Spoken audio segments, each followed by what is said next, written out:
this ego with its sense of doership.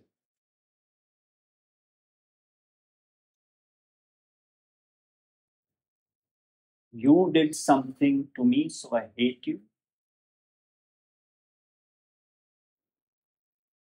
That finger pointing, without realizing that in life things happen. Sometimes pleasure, many times pain. That is the design of duality.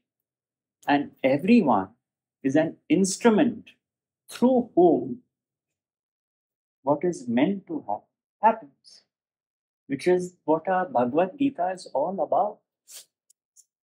A book for daily living. But we tend to read a verse and say the Gita says this.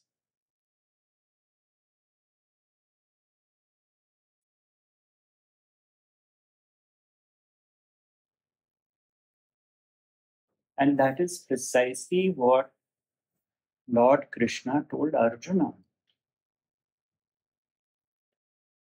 You are saying, I refuse to fight.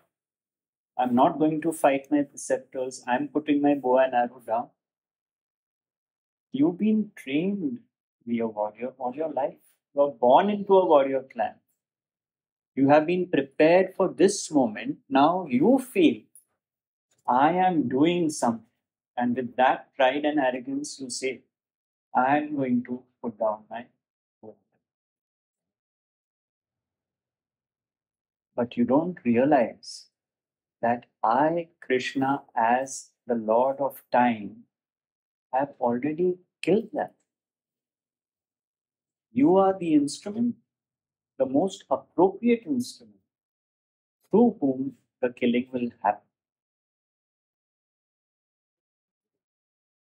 So pick up your bow and arrow and fulfill your dharma.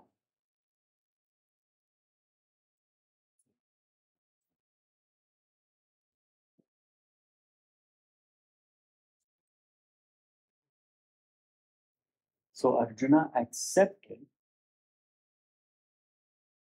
that my action is ordained by the source, which I thought was my action.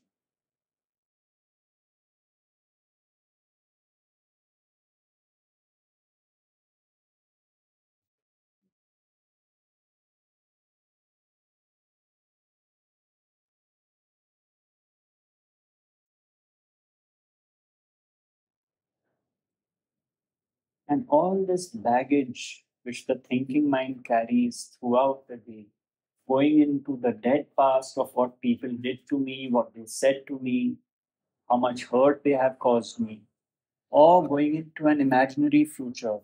What could happen? What if this one says this? What if this one does this to me? That baggage of the thinking mind is what we are carrying to our grave. A dead past or an imaginary future. People walking on the street are so consumed by their thinking that they are not present to the act of walking.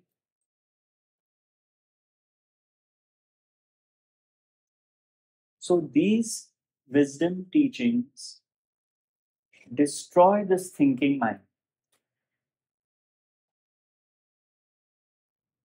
which is based on doership.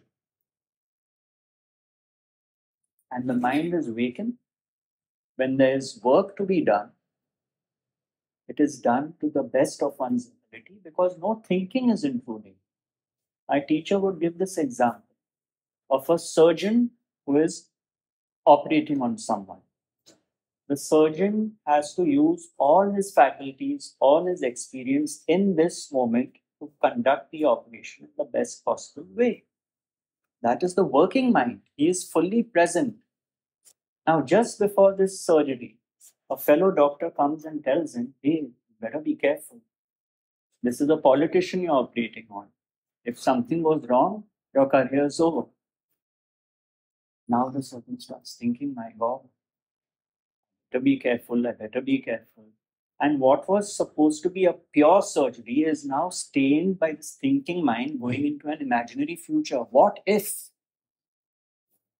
What if I do something wrong? What will be the consequences? And what could have been a pristine and pure operation is now clouded by the mind dancing all over the place.